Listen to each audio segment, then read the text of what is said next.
سبق پھر پڑھ صداقت کا، عدالت کا، شجاعت کا۔ بسم اللہ الرحمن الرحیم۔ السلام علیکم، میں ہوں کیسر احمد راجہ پاکستان پولیمکس کے ساتھ۔ امید ہے سب کی طبیعت بالکل ٹھیک ہوگی۔ پاک پولیمکس میں ہم بات کرتے ہیں ان لوگوں سے جو کہ معاشرے پہ ایک سبسٹانشل افیکٹ رکھتے ہیں، امپیکٹ رکھتے ہیں۔ آج ہم جس شخصیت سے بات کر رہے ہیں، ان کے لیے کسی کے دل میں نارمل جذبات نہیں ہیں، یا شدید محبت ہے یا شدید اعتراض ہے۔ اب انجینئر محمد علی مرزا صاحب، تعارف کراتا میں اچھا نہیں لگتا۔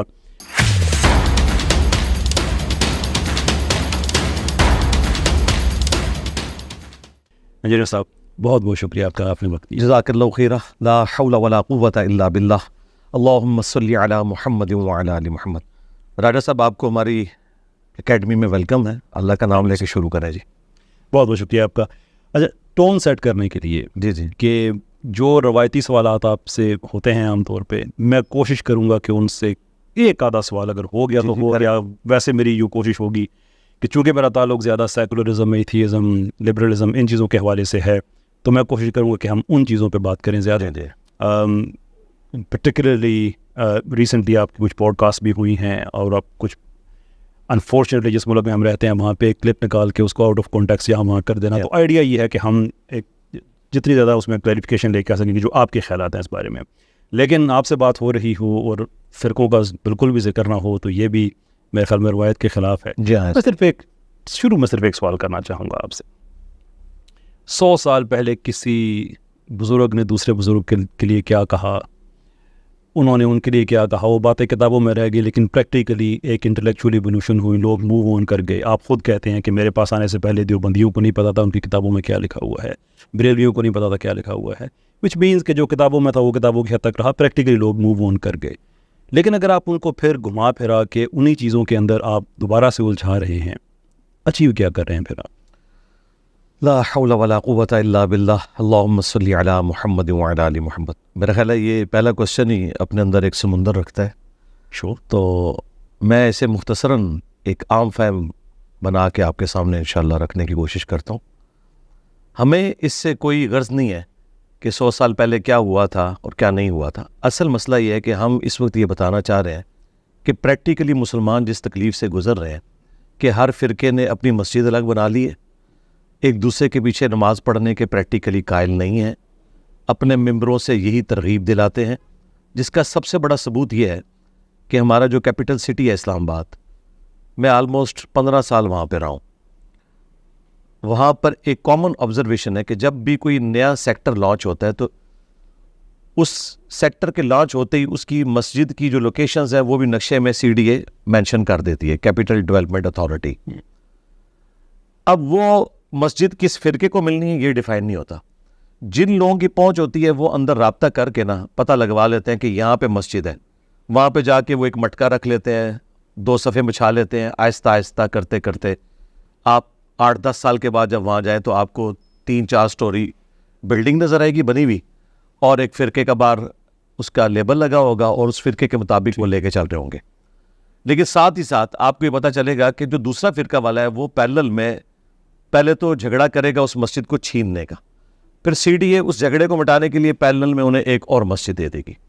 اس وقت ہر سیکٹر کے اندر بریلوی، دیوبندی، اہل حدیث، شیعہ کو الگ الگ مساجد انہوں نے دی ہوئی ہیں، ٹھیک، اور یہ الگ مسجدیں اسی لیے ہیں کہ وہ ایک دوسرے کے پیچھے نماز پڑھنے کے قائل نہیں ہیں۔ آج کا ایک ماڈرن انسان جن کے بارے میں آپ جیسے لوگوں کو، ہمارے جیسے پڑھے لکھے لوگوں کو بڑی فکر ہے کہ لوگ اسلام سے متنفر ہو رہے ہیں، اس کے پیچھے ریزن کیا ہے؟ پڑھا لکھا انسان یہ کہتا ہے یہ ایک دین ہے جو اتنے ٹکڑوں میں بڑھ چکا ہے، تو کس دین کو ہم فالو کریں؟ جبکہ ساروں کے ممبروں سے یہ بھی بتایا جا رہا ہے کہ 72 فرقے جہنم میں جائیں گے، پلس یہ بھی بتایا جا رہا ہے کہ یہ ہے جو جنتی ہے، باقی جو مسجدیں آپ کو نظر آ رہی ہیں جہنمیوں کی ہیں، یہ بتایا جا رہا ہے پریکٹیکلی۔ تو ظاہر ہے ایک عام آدمی تو سوچتا ہے میں کدھر جاؤں، یا تو میں ریلیجن چھوڑ دوں، اور اگر میں نے ریلیجن پہ چلنا ہے تو میں کس مکتب فکر کو فالو کروں؟ تو اس کا روٹ کاز انالیسس میں نے کیا ہے کہ ٹوٹی کمند کہاں، یہ معاملہ شروع کہاں سے ہوا تھا۔ قرآن میں بھی آپ دیکھیں اللہ تعالیٰ نے جب شرک کا ذکر کیا ہے تو کہا ہے کہ سورۃ البقرہ میں کہ پہلے لوگ ایک ہی امت تھے، پھر آہستہ آہستہ لوگوں نے اختلاف کیا، انبیاء کو ہم نے بھیجا، جنہوں نے ان کی پیروی کی وہ کامیاب ہو گئے، جنہوں نے روگردانی کی وہ ناکام ہو گئے، اور یہ ایک سلسلہ چلتا جا رہا ہے۔ تو یہی ہم نے کیا کہ ہم نے بتایا کہ یہ آپ کو جو دیوبند اور بریلی انڈیا کے 2 شہروں کے نام کے اوپر ایک فرقے بنے نظر آ رہے ہیں, اور کروڑوں لوگ دیوبندی, کروڑوں لوگ بریلوی ہو گئے. اس کے پیچھے ان کے بزرگ ہیں جنہوں نے یہ کیا تھا. اور جب تک آپ یہ نہیں سمجھیں گے کہ ان کی روٹس کیا ہے, آپ اس حق تک پہنچ نہیں سکتے کہ یہ ڈویژن کی وجہ کیا ہے. جب تک آپ تشخیص نہیں کریں گے اس بیماری کا علاج نہیں کر سکتے. البتہ میں اس بات کو سیکنڈ کرتا ہوں کہ اگر کوئی شخص یہ پرانی کتابیں دکھا کر لوگوں کو آپس میں لڑوائے, وہ تو بہت بڑا مجرم ہے. لیکن اگر وہ پرانی کتابیں جو عوام سے دور تھیں لیکن ان کے مدارس میں پڑھائی جا رہی ہیں, پاپا جانی الیاس قادری صاحب جن کی جماعت کو ہر سال ایوارڈ ملتا ہے سب سے پیسفل جماعت پاکستان کی, سب سے پیسفل, آپ کے نزدیک بھی وہ بالکل انوسینٹ ہوں گے, کوئی ان کا نوسٹیک ایکٹر نہیں ہے, لیکن وہ اپنے سارے مریدین کو کہتے ہیں کہ احمد بریلوی صاحب نے جو اسام الارمین لکھی ہے نا کتاب, یہ ہر میرے مرید کو پڑھنا, اس پر ایمان لانا واجب ہے. یہ ہمارے عقیدے ہیں جس میں لکھا ہے کہ دیوبند, اہل حدیث اور شیعہ یہ سب مرتد اور واجب القتل ہے. اب مجھے بتائیں ہماری ایجنسیاں ان کو انعام, بلکہ اس دفعہ تو سندھ کی گورنمنٹ نے ان کے لیے پتہ نہیں مستعار امتیاز یہ کون سا ریکمینڈ بھی کر دیا. میں ٹی وی پہ دیکھ رہا تھا یہ ٹسوری صاحب نے, حالانکہ وہ یہ اس قسم کی ان کی تعلیمات ہے, تو یہ ختم کوئی نہیں ہوئی ہیں. اس طریقے سے دیوبند نے اس کے جواب میں المحند علی المفند جو لکھی ہے وہ ان کے مدارس میں پڑھائی جاتی ہے. ہمارا جو علماء کا طبقہ ہے نا وہ یہ ساری غلاظت پی کے آتا ہے, لہٰذا ان سے آپ ایکسپیکٹ نہ کریں کبھی اتحاد امت پہ کام کریں گے, یہ کبھی کفار کے خلاف کام کریں گے.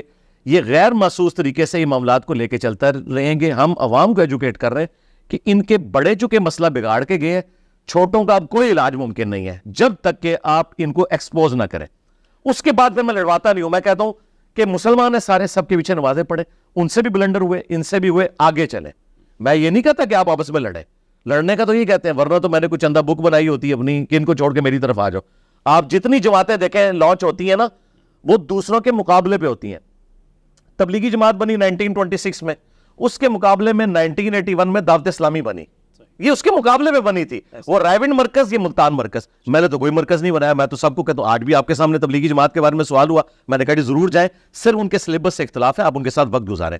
جماعت اسلامی کے بارے میں مجھ سے پوچھتے ہیں تو میں کہتا آپ اسلامی جمعیت طلباء کے جو قرآن کلاسز ہو رہی ہیں وہ آپ اٹینڈ کریں, سب کا آپ ساتھ ہیں. دیکھیں یہ بات آپ کی ٹھیک ہے, جو ڈسکرپشن ہے پرابلم کی بالکل آپ نے ایکوریٹ دی ہے کہ ایسے ہی ہوا ہے, لیکن اسے تو صرف ہمیں پرابلم سمجھ آتا ہے. جو اس کا سلوشن ہے, ایک آؤٹ کم اس کا یہ ہے کہ جیسے بریلوی حضرات کہتے ہیں کہ ہمارے سوا سب غلط, جی دیوبندی حضرات کہتے ہیں ہمارے سوا سب غلط, اینڈ سو فورتھ, یہ ٹھیک ہے مدارس میں پڑھایا جاتا ہے.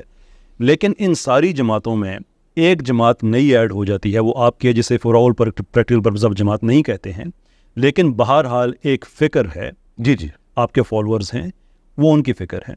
تو یہ اس کا ایک ان انٹینڈیڈ کانسیکوینس ہے کہ آپ بھی انہی لوگوں میں کھڑے ہو کے ان سب کو غلط کہہ رہے ہیں. تو پھر فرق کہاں پہ؟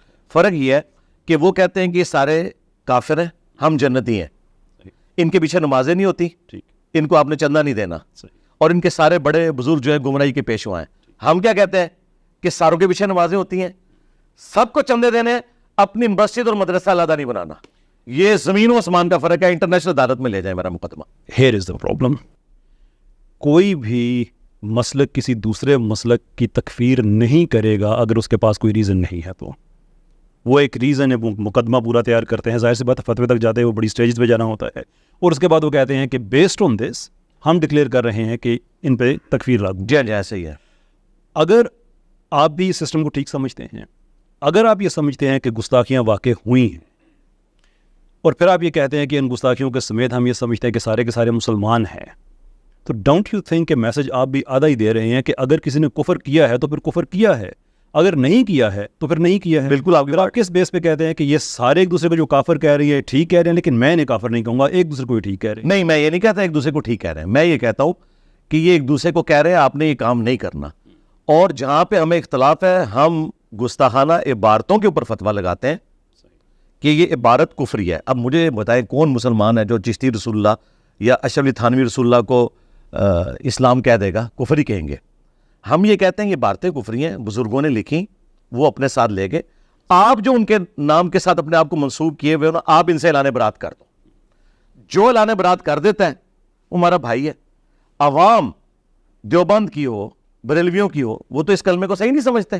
وہ کہتے ہیں جی ہمیں یہ ضرور بتایا گیا تھا کہ دیوبندیوں نے تھانوی رسول اللہ پڑھایا, ہمیں چشتی رسول اللہ کا نہیں پتا تھا, یہ آپ نے بتایا. اچھا میں نے نہیں بتایا, یہ دیوبندیوں کو پہلے ہی پتا تھا. ہاں ان کو پتا تھا, ان کو نہیں پتا تھا. میں نے سب کو بتایا. اس کی وجہ سے پتا کیا ہوا, جیسے جب ایک بلی کی دم کٹتی ہے نا تو اس کی چیخیں نکلتی ہیں جب وہ باقیوں کی سلامت دیکھتی ہے, لیکن سارے بلیوں کی دم کاٹ جائے نا پھر صبر آ جاتا ہے. میں نے سارے فرقوں کو صبر دلایا کہ یار مسئلہ اگر یہ آپ کے فرقے میں خرابی ہے تو ان میں بھی یہ تھی, لہٰذا اب یہ کرو کہ انہی خرابیوں کے ساتھ آپ اصلاح کی کوشش کرو اپنے فرقے میں رہتے ہوئے, اور کتاب و سنت جو آپ کلیم کرتے ہو کہ قرآن, بخاری, مسلم, یہ اہل سنت کی مین اسٹریم کی کتابیں, انہیں پڑھو. اس میں جو بریلویوں کی حق بات ہے وہ لے لو, جو دیوبند کی ہے وہ لے لو, جو اہل حدیث کی ہے وہ لے لو, لیکن اس کی بنیاد پہ اپنی مسجد الگ نہیں کرنی, چندہ بک نہیں بنانی, مدرسہ نہیں بنانا, انہی کے ساتھ رہنا ہے. آہستہ آہستہ ساتھ رہنے سے ان میں تبدیلی آئے گی. یہ پیغمبرانہ طریقہ یہی ہے نا, نبی علیہ السلام کوئی مشرکین عرب کو چھوڑ کے تو نہیں چلے گئے, آپ نے آہستہ آہستہ انہیں بتایا کہ تم ابراہیمی ہو, لیکن دین ابراہیمی یہ تھا. تو الحمدللہ ہمارے اسٹوڈنٹس آج تک صرف مارے کھا رہے ہیں. میرے کبھی کسی اسٹوڈنٹ نے کسی کو مارا نہیں. ہاں ان فرقوں کے علماء نے انہیں مارا پیٹا, اونچی آمین کہنے کے اوپر, رفع الذہن کہنے پہ نکالا. ہم پیسیو ریزسٹنس میں بلیو کرتے ہیں. آپ کوئی ایک واقعہ رپورٹ نہیں کر سکتے کبھی ہم نے ایکٹیو ریزسٹنس کی ہو, کبھی میرے پہ ایف آئی آر کٹی یا مرڈر اٹیمپٹ ہوئی اور کبھی روڈ بلاک ہو گئی ہو, ایسا کبھی نہیں ہوا. حالانکہ آپ نے یہاں رش دیکھ لیا ہے. میں تو لوگوں کو کہتا ہوں کہ آپ نے نہیں آنا, لوگ پہلی دفعہ آتے ہیں تو یہاں ہمارے لیے جگہ کم پڑ گئی ہے. تو یہ وہ فرق ہے. اور یہ آپ کا پلیٹ فارم چونکہ ایک ایسا پلیٹ فارم ہے جس کو تمام مکاتب فکر کے لوگ دیکھتے ہیں, میں ان کے ذریعے بالکل کلیئر کٹ میسج دوں گا کہ یہ میری آؤٹ آف کانٹیکسٹ جو باتیں کاٹتے ہیں ون لائنر ہے میری طرف سے. میں تمام مکاتب فکر کو مسلمان سمجھتا ہوں سوائے دو فرقوں کے. ایک اہل سنت کا فرقہ جو سب کانٹیننٹ میں پایا جاتا ہے, جو اب کافر ڈکلیئر ہو چکا ہے, قادیانی, چونکہ وہ شیعہ سے نہیں نکلے, وہ اہل سنت سے نکلے ہیں, حنفی ہیں, ابھی تک وہ اپنے آپ کو حنفی کہتے ہیں. دوسرا شیعہ کا فرقہ جو شام میں پایا جاتا ہے, نصیریہ, جو سیدنا علی علیہ السلام کے لیے الوہیت نعوذ باللہ کلیم کرتے ہیں. یہ دو فرقے کافر ہیں. باقی جتنے بھی فرقے ہیں اہل سنت کے ہوں, حنفی, شافعی, مالکی, حنبلی, فروعی اختلافات ہیں اگرچہ, لیکن عقیدے کے بھی اختلافات ہیں, جس کا سب سے بڑا ثبوت یہ ہے کہ سلطنت عثمانیہ کے دور میں 1517 سے لے کر 1917 تک 400 سال تک کعبے میں 4 مصلے تھے. مجھے بتائیں ان بزرگوں کے اوپر میں صبح شام قنوت نازلہ نہ پڑھوں کہ انہوں نے امت کی جمعیت کو یہ توڑا کہ 400 سال تک کعبہ جو مسلمانوں کی یونٹی کی علامت تھا کہ پوری دنیا میں جہاں کہیں اس طرف رک کر کے نماز پڑھنی ہے, اس میں 4 مصلے ڈال دیے. اور پھر اس سے بڑا دھوکہ یہ دیا کہ چاروں حق میں ہے. اگر چاروں حق میں ہے تو 4 مصلے ڈالے تھے تو فجر کی نماز سارے حنفیوں کے پیچھے پڑھتے, ظہر کی سارے شافیوں کے پیچھے پڑھتے, چلو اس طرح بانٹ لیتے. پیرلل میں نمازیں ان کی ہوتی تھیں. یہ تو سعودی حکومت نے 1926 میں آ کے یہ مصلے اٹھائے ہیں. یہ میں آپ کو بزرگوں کی خدمات بتا رہا ہوں. وہ سلطنت عثمانیہ جس کے نام کے اوپر ہم تحریک خلافت اور یہ کام کرتے ہیں, کام انہوں نے یہ ڈالا ہوا تھا کہ کعبے کی جمعیت کو 400 سال تک 4 مصلوں میں رکھا ہے. تو آپ کے نزدیک بہتر سلوشن یہ تھا کہ کسی ایک مسئلے کو پریولنس دے کے باقی سب کو سپریس کرنا؟ نہیں, یہ ہونا ہی نہیں چاہیے تھا. جو حکومتی لیول کے اوپر امام مقرر کر دیا جائے, دنیا میں کسی بھی فرقے سے کوئی تعلق رکھتا ہے وہ وہاں پہ آ کے اس کے پیچھے نماز پڑھے جس طرح پڑھ رہے. سعودیہ نے ایک امام مقرر کیا ہے نا, وہ اپنے آپ کو نہ تو وہابی کہتا ہے, نہ وہ اپنے آپ کو شافعی کہتا ہے, نہ مالکی کہتا ہے, نہ حنفی کہتا ہے. وہ نماز پڑھاتا ہے, اس کے پیچھے سارے کے سارے لوگ نماز پڑھتے ہیں. یہ کام کرتے. 4 مصلے کیوں ڈال دیے؟ کیا نبی علیہ السلام کے مبارک زمانے میں 4 مصلے تھے؟ چلے خلفائے راشدین کے دور میں یہ تو کبھی نہیں ہوا کہ عقیدے کی بنیاد کے اوپر کعبے کی جمعیت کو آپ توڑ دیں. نبی علیہ السلام دنیا میں تشریف لے آئے تو کتنا ان کا دل دکھے کہ انہوں نے کعبے کے اندر 4 مصلے ڈال دیے, 4 امام. یہ تو صراحتاً میں سمجھتا ہوں کہ امت میں جو چند بڑی بدعتیں ہوئی ہیں نا ہمارے بزرگوں نے کی ہیں, ان میں سے ایک ہی ہے. اس طرح انہوں نے مزارات بنوائے. ٹھیک ہے, ہاں جی, اس سے ہم میٹافورک ڈرائیو کرتے ہیں. پھر پاکستان میں جو ہو رہا ہے مختلف مسالک ہیں, یہ آلموسٹ ایسے ہی جیسے کعبے کے اندر مختلف حملے. جی ایسا ہی ہے, ایسا ہی ہے. ایک ہونی چاہیے. اصل میں آپ یہ کہنا چاہ رہے ہیں کہ پاکستان میں پھر جو اسٹیٹ ہے ریلیجن کے افیئرس کو وہ کنٹرول کرے, وہی ایک مسلک بتا دے, وہی ایک فرقہ بتا دے اور سب اسی کو فالو کریں؟ پھر نہیں, مسلک تو ایک نہیں بتا سکتی کیونکہ یہ تو اب بہت بڑی ڈویژن ہو چکی ہے. صحیح, اس کا تو اب کوئی علاج نہیں ہے. یہی تو ہم کہتے ہیں جو لوگ خلافت کی بات کرتے ہیں انہیں پتہ نہیں کتنا خطرناک کھیل کھیل میں. خلافت کا مطلب پتہ کیا ہے کہ اگر ٹی ایل پی کی خلافت قائم ہوتی ہے نا, پھر دیوبند, اہل حدیث اور شیعہ کو پاکستان میں رہنے کا کوئی حق نہیں ہوگا. کس بیس پہ کہتے ہیں؟ وہ اس طرح ہوگا کہ جب وہ آئیں گے تو ان کے بزرگوں کی تو تعلیمات ہیں کہ وہابی واجب القتل ہے. ٹھیک ہے, وہابی جو ہے وہ انگریزوں کی پیداوار ہے. وہ تو امام کعبہ کے پیچھے بھی نماز پڑھنے کے قائل نہیں ہے. ان کے فتوے ہیں ان کے بڑوں کے, اور نہ ہی اس چیز کے قائل ہیں. کیا خادم رضوی سے میں نے گن پوائنٹ پہ کھلوایا تھا بادشاہی مسجد کے باہر کے چھڑ دے وہ ابھی دی کیڑی گل ہے تے سورن دے سور نے وہ ریکارڈنگ ہوئی نا.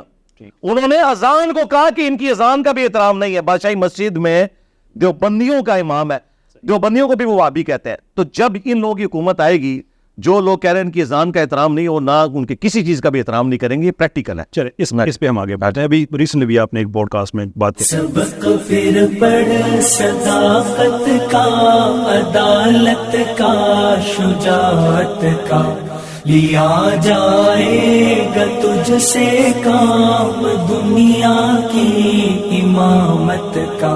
سبق پھر پڑھ صداقت